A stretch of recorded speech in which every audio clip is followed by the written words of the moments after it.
Hello, ladies and gentlemen. I am Rahi Mescalai, and this is 413 Sports Talk, episode 11. It's been a while. I haven't seen some of you guys in a long time. I'm back. In today's episode, we go over my segment covering the entire NFL, 32 and 16, my list of the top free agent signings. There's 32 of them. We're going to go over 16 of them today. Also, I have an NCAA men's and women's bracket update. So, without further ado, let's get right into it. All right, so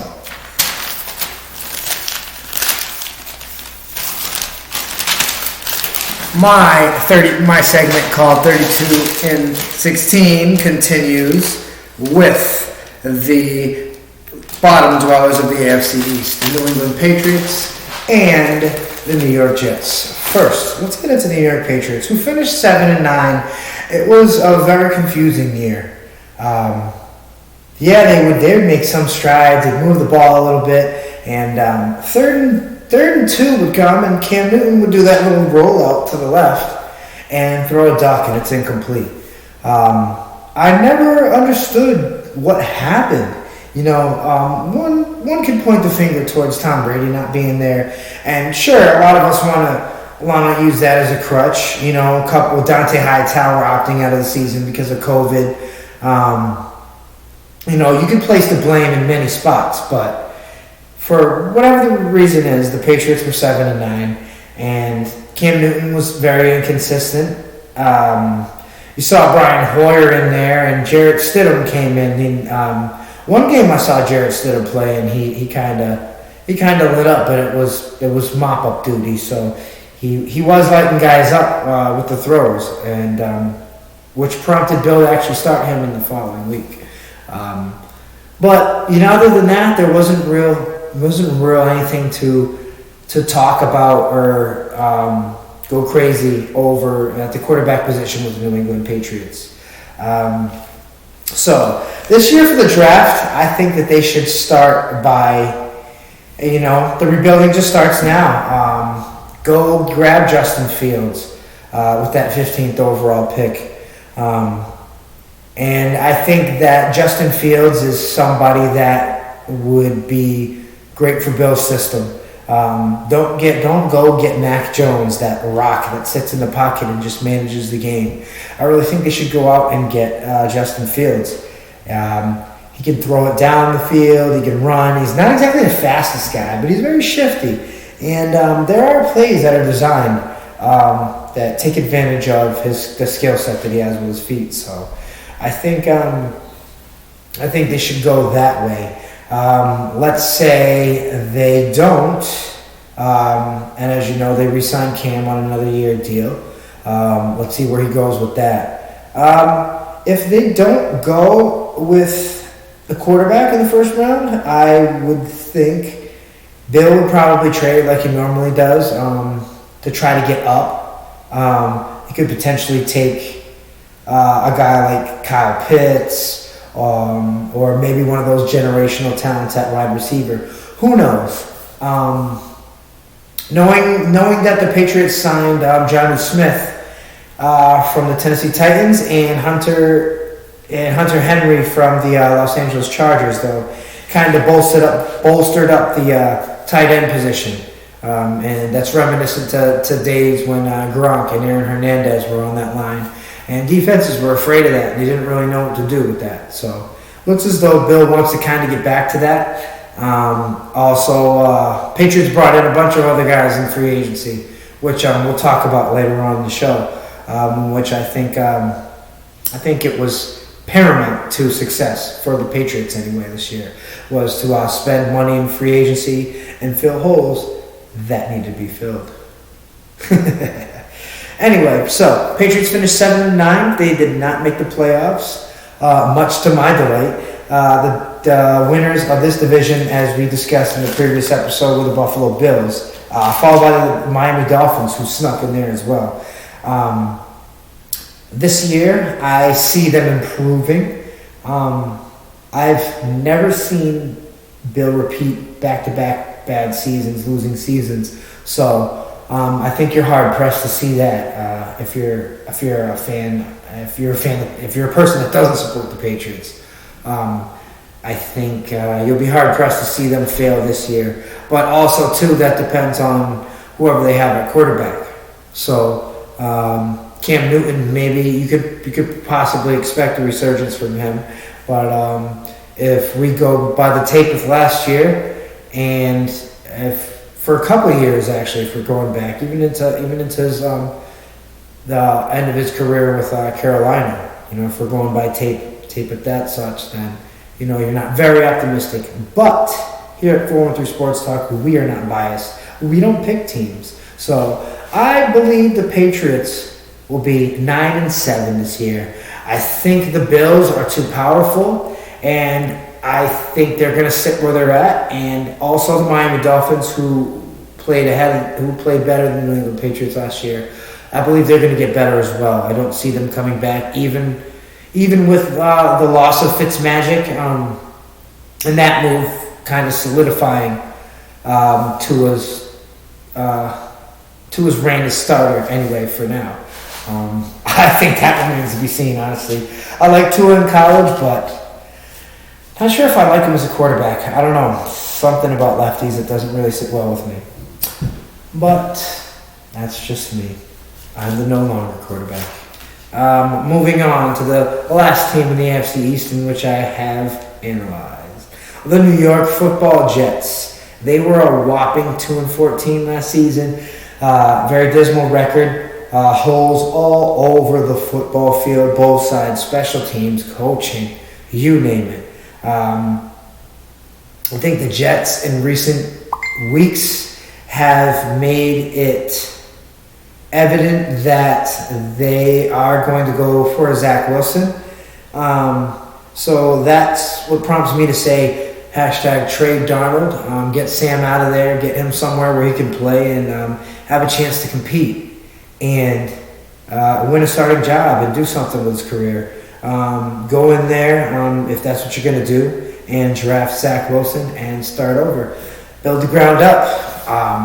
One thing the Jets did in free agency, which I like, was they signed former Tennessee Titans wide receiver Chris Davis. So if you look at it from that perspective, there's a huge target who still has a lot left to prove in his NFL career, who can be a target for the new quarterback Zach Wilson, presumably, who's coming in there. So I think that'd be a good move too.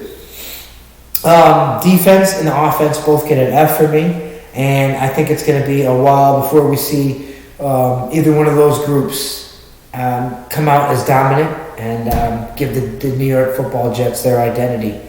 I see them improving maybe by a win or two, 5-11 at best. Takes years to rebuild when you're a basement dweller. And the Jets are the Detroit Lions of the AFC East, if you will. So that is what I have for you. 32-16 AFC East edition. Sorry if you're a Jets fan, man. It's honest what I see. And Patriots too. You guys did horrible last year, just admit.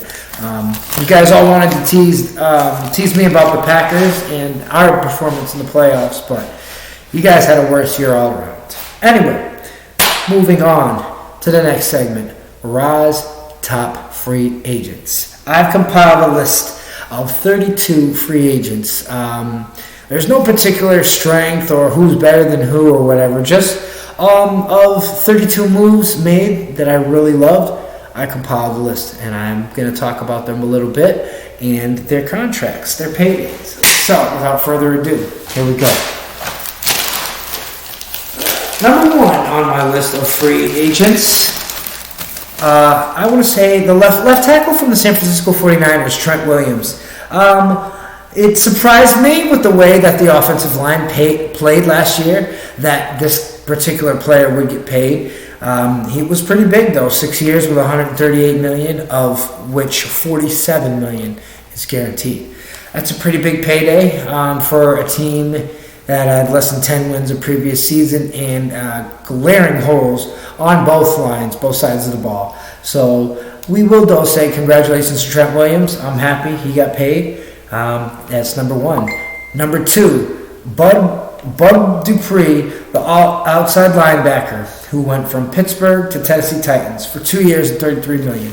Bud Dupree is always one of the best in this league, and the way he plays the game, the way he rushes the passer, there's no one better from his spot. He's a specialist.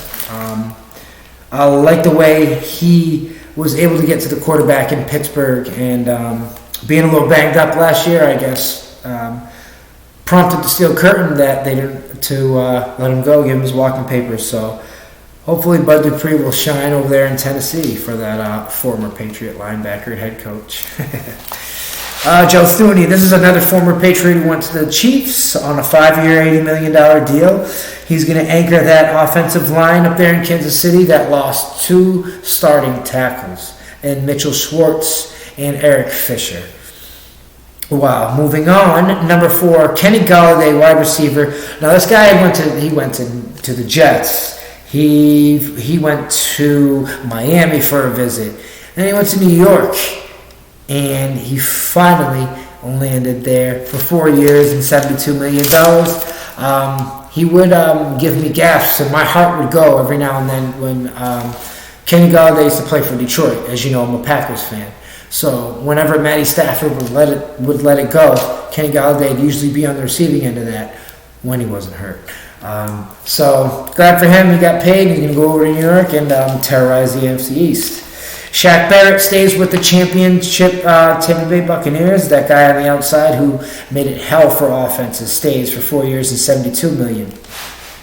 Number 6 on my list is a former Packer, Corey Linsley, who spent last year injured, an all-pro center, goes to the Chargers for 5 years and $62 million. Corey Linsley came out of Ohio State a few years back, if you didn't know, and I felt at the time he was one of the most underrated offensive linemen ever. I was so psyched when I saw us draft him, and now he's with a different franchise getting paid, you know.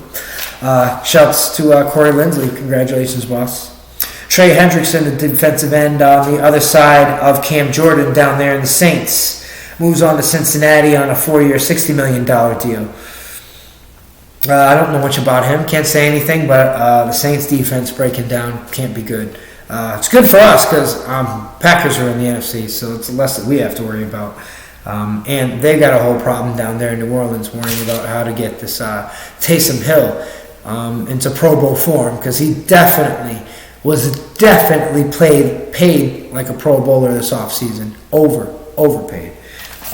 Moving on, Matt Judon, the linebacker coming out of the Ravens, going over to the Pats, and Bill Belichick for 4 years, $54.5 million. Another former Raven going to the Patriots that I have at number 9 is the tight end, Jonnu Smith. I just mentioned those two when I covered them in 32 and 16. But Jonnu Smith I liked a lot last year. He had over 600 receiving yards, 9 touchdowns. I think he's going to fit well. I think Belichick is the best with maximizing a player's potential, especially a player like Jonnu Smith. So that's really a good look for him. I think he's going to finish out his career rather nicely. And Carl Lawson, the former Cincinnati Bengal, goes over the Jets for 3 years and $45 million to try to bolster that defensive line. Former Bengal cornerback William Jackson goes for 3 years, $40 million to the Washington football team. Shaq Griffin, the cornerback from Seattle, who was drafted along with his brother, goes to the Saxonville Jaguars, 3 years, $40 million. Adoree Jackson heads over to the New York Giants via Tennessee Titans, 3 years, $39 million. Hunter Henry, the former first-round pick of the Los Angeles Chargers, goes to Bill Belichick and the Patriots. Corey Davis, former Tennessee Titan, goes to the Jets, 3 years, $37 million. And the former Carolina Panthers wide receiver, favorite target of former Panthers quarterback Cam Newton, Curtis Samuel, goes to the Washington football team for 3 years and $34 million. Shout out to all those guys getting paid. And episode 12, I will bring to you picks number 17 through 32 of my free agent. moving on to the NCAA men's bracket.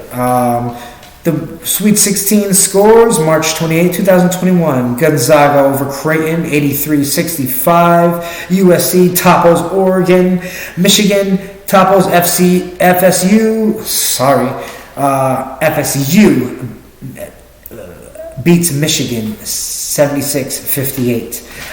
And UCLA topples Alabama 88-78. God, I'm sorry, guys. I kind of goofed on that. It's a little bit hard to read my own writing. The paper's crumbled up. Women's Sweet 16, South Carolina beats Georgia Tech 76-65. Stanford beats Mizzou State 89-62. Texas takes Maryland, and Louisville beats Oregon 60-42. And that is it for your NCAA scores.